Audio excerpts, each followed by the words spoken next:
Oui, bande ko balandi na ko baxelo comment tant osali poisson na yo, il faut s'assurer que aux penza ba épices, oignons au mixaki, ozo tia nango na Thompson moko ozo tia otomboli poisson na yo, okotisi ba épices no na kati ya poisson. Oko tiango ka likolo beti yango pampa obolekisi te. Zwa Thompson moko na moko banda kokotia ba épices oyo au mixé au bandi kokotia yango na kati ya poisson na yo, et c'est comme ça qu'on peut savoir résultat. Et puis c'est pas dit que otie épices kaka na minute wana bandi kotumba wana, il faut muto azala bianca ndeti mamelia nitu ndeti mama katika pesa, et voilà.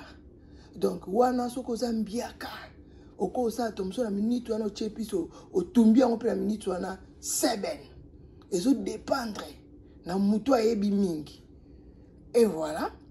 Ndenge to sali poisson na biso boye kobosa te, il faut otika yango et se reposer na kati ya frigo. Kotika yango libanda te ke na tiki wana libanda bepise kota na frigo, déjà fraîcheur ya frigo ezara déjà makasi te, eza congélateur te.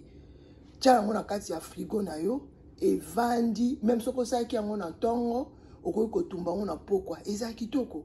So ipo lobi ko tumba mukolo wana to ko tumba on peut les jours suivants oko tumba le lendemain nango ekoufelité ezapeka ekozapeka ka très bien.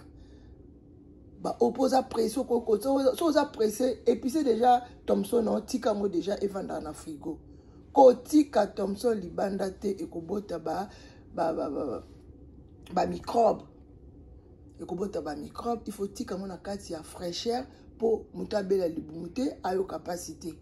Biso ba congolais to ba congolais akufani na microbe te. Ba biloko kolia boza très dangereux soko biko conserver ngo te.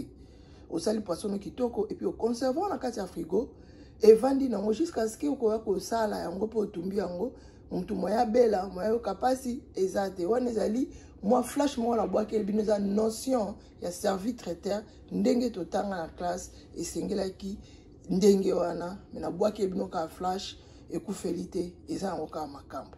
Et voilà, merci beaucoup. Restez connectés pour la suite, il y a élément à biso, voilà.